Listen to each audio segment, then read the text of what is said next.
Okay, I'm doing a small review of the Bulova Maquina gunmetal stainless steel bracelet and case watch, automatic. So forgive my video if it's not the most perfect videography.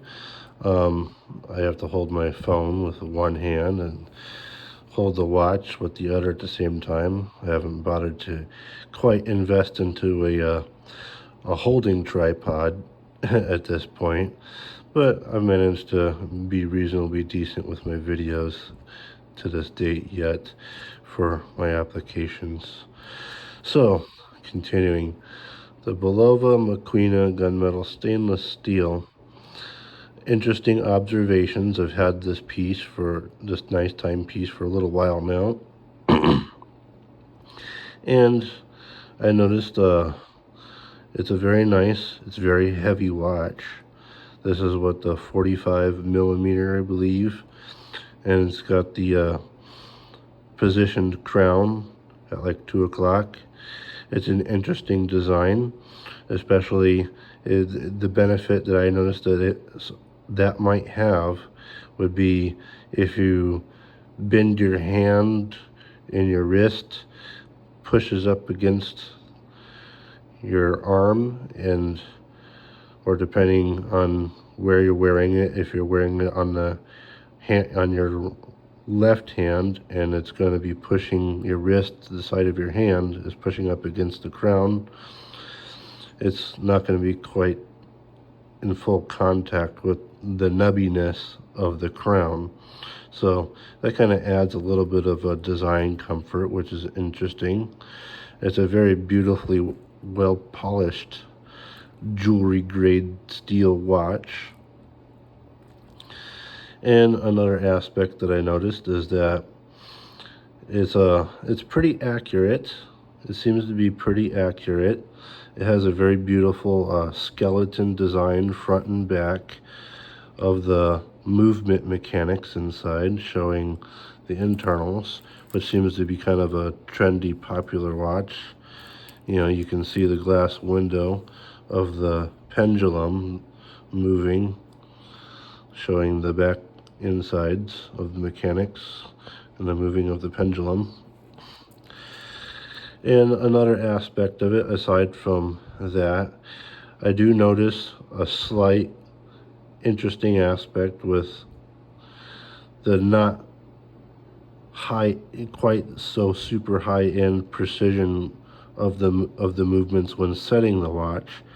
It does seem to, with the second hand, will kind of wiggle a little bit back and forth a small amount when setting the time of the watch upon, you know, pulling the crown pin out and setting the hours and minutes.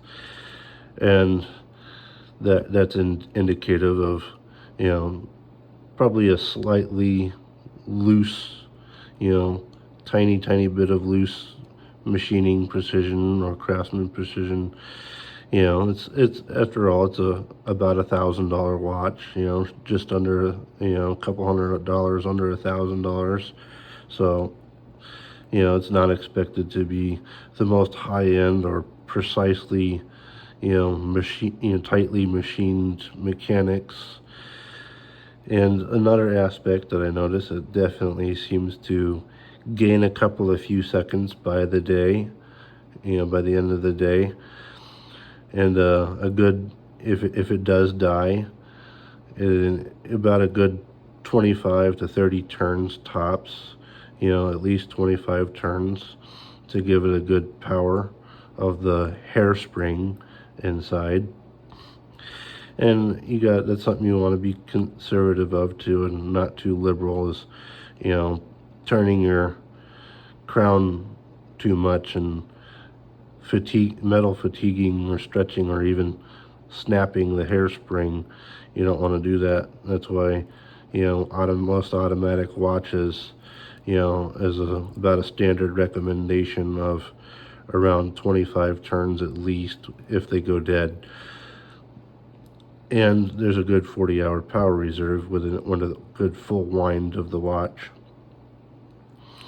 Other than that, it's definitely a beautiful piece.